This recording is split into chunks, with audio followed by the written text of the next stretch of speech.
Nusiteikime permainoms. Sausio 18 Mėnulio jaunatis ožiaragio ženkle skatins siekti ženklių gyvenimo pokyčių, remiantis tuo, ką jau esate susikūrę, negriaunant savo turėto materialaus pagrindo. Kartu tai artėjančių didelių permainų laikas. Sausio 18 Venera įžengs į Vandenio ženklą, o 20 į Vandenio ženklą pereis ir Saulė, kartu su Merkurijumi. Sausio 23 Marsas įžengs į Vandenio ženklą, o sausio 27 Neptūnas pereis į Avino ženklą. Tad, nors labai norėsi stabilumo, būkime pasiruošę ženkliems gyvenimo pokyčiams. Kokį galime tikėtis gimusieji po Avino ženklų šiomis permainingomis dienomis? Avino ženklo atstovams gyvenimas gali priminti skriejimą nuo kalno, kai vis greitėja tempas, o vis tik svarbu būtų apsižiūrėti, kad neužkliūtume už kelyje pasitaikančių kliūčių. Norėčiau tik paminėti Avino ženklo atstovams, kad tai yra bendras astrologinės tendencijos, kurias būtina derinti su asmeniniais kiekvieno jūsų rodikliais. Gimusiems po Jaučio ženklu šis laikas primins norą išlaikyti žūtbūt esamą padėtį, užbaigti anksčiau pradėtuosius projektus, kad galėtumėte Uranui keliaujant jūsų ženklu atverti savo širdį naujiems į gyvenimą ateinantiems geriems pokyčiams. Gimusiems po Jaučio ženklu reikėtų žinoti, kad tai yra bendros tendencijos, o kurias būtina derinti su jūsų asmeniniais horoskopo rodikliais, siekiant tikslumo ir norint išsamumo.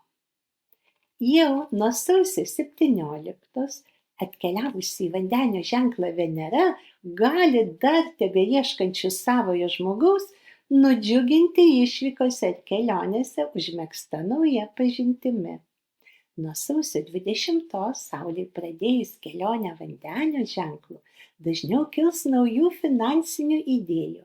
Sausio 21 į Vandenio ženklą įžengus Merkurijui, o 23 Marsui lengviau jas realizuosite. Gimusiems po Dvynių ženklu taip pat reikėtų žinoti, kad tai yra bendros astrologinės tendencijos, kurias siekiant tikslumo reikia derinti su jūsų asmeniniais horoskopo rodikliais. Vėžio ženklo atstovams norėsis atrasti kuo daugiau palaikymo, šilumos, meilės artimųjų bendravime. Tai laikas, kai būsite linkę atverti širdį gerumui, atjautai, palaikymui jums mylimų žmonių, o kartu norėsis jaustis panašiai kaip smarkiai banguojant vandenynui, jo dugne, kuris išlaiko visišką ramybę bei harmoniją.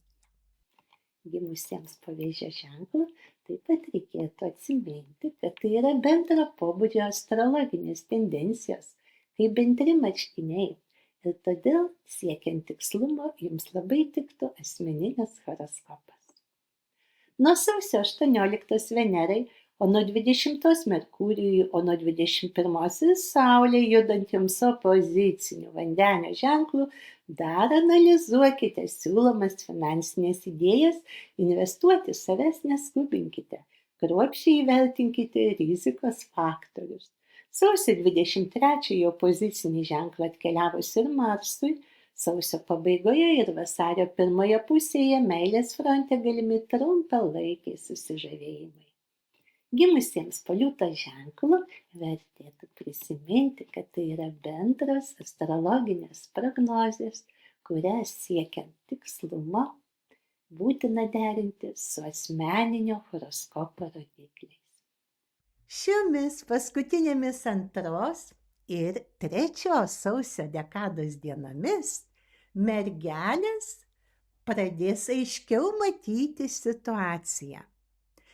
Ypač sausio 27 į jums opozicinį ženklą įžengus Neptūnui gali išsisklaidyti kai kurios buvę iliuzijos, nepagristos viltis, o kartu pajusite stiprų norą ir energijos antplūdį Merkurijui įžengus į Vandenio ženklą kurti naujas idėjas, jas realizuoti ir įkvėpti savo pavyzdžiu ir šalia esančius jums brangius žmones. Gimusiems po mergelės ženklu siūlyčiau šitas bendras astrologinės tendencijas būtinai derinti su jūsų asmeninio horoskopo rodikliais. Tai didelių vidinių pokyčių, kurių įtakoje galės kisti ne tik finansinė padėtis, požiūris į gyvenimo prioritetus, o ir į asmeninius santykius bei sveiką gyvenimo būdą. Tai pajausti jūsų ženklo atstovai galės jau nuo sausio 18, Venerai nuo 20 Saulei, o nuo 21 ir Merkurijui įžengus į Vandenio ženklą. Gimusiems po svarstyklių ženklų patartina derinti šios bendros astrologinės tendencijos rodiklius su jūsų asmeniniu horoskopu. Gimusiems po Skorpiono ženklu šiuo laikotarpiu ypač svarbu bus išlaikyti ramybę, išlaukti tinkamo momento. Įžengus Marsui į Vandenio ženklą norėsis ženklių, ryžtingų permainų, tad būsite išlaukę tinkamą laiką imtis konkrečių energingų veiksmų. Jums tai metas nuo sausio 23. Norėčiau priminti Skorpiono ženklo atstovams, kad tai yra bendros astrologinės tendencijos, o norint asmeninio tikslumo, reikėtų susidaryti asmeninį horoskopą.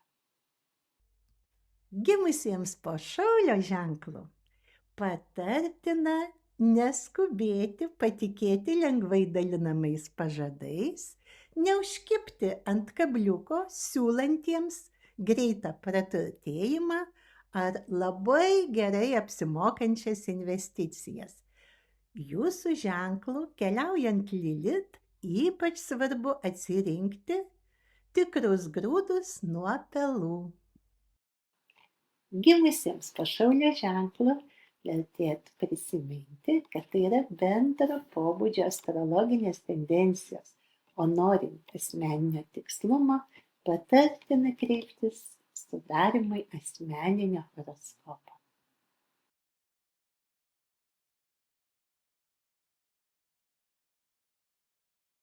Pirmiesiems svarbiems žingsniams, kurie galėtų padėti kurtis ne tik finansinį saugumą, bet ir gausą, jums palankiausias laikas iki sausio 20, kol Saulė, Marsas ir Merkurijus vieši jūsų ženkle.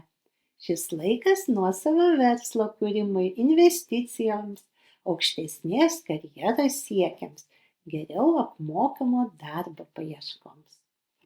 Gimusiems po Žirafės ženklu vertėtų prisiminti, kad tai yra bendros astrologinės tendencijos, o norint asmeninio tikslumo, vertėtų susidaryti būtent asmeninį horoskopą. O štai Vandenio ženklo atstovai nuo sausio 20 į jų ženklą įžengus Saulei pasijusite kaip banglentininkas sulaukęs savo bangos.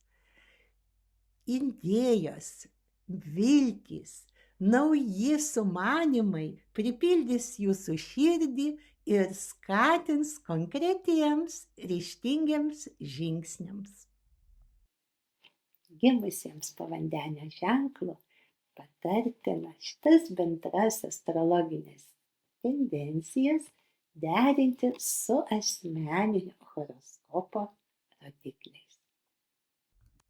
Žuvytės, iškeliavus iš jų ženklo Neptūnui, pradės aiškiai matyti esamą situaciją. Galbūt kai kurios viltys jūsų ir nepasiteisins, tačiau širdis bus kupina atjautos, gerumo ir meilės, norėsis kurti, padėti šalia esantiems ir atrasti naujus į sėkmę kelius. Didelės sėkmės jums paskutinėmis sausio dienomis. Norėčiau tik paminėti, kad tai yra bendros astrologinės tendencijos, kurias būtina derinti su asmeniniais kiekvieno jūsų rodikliais.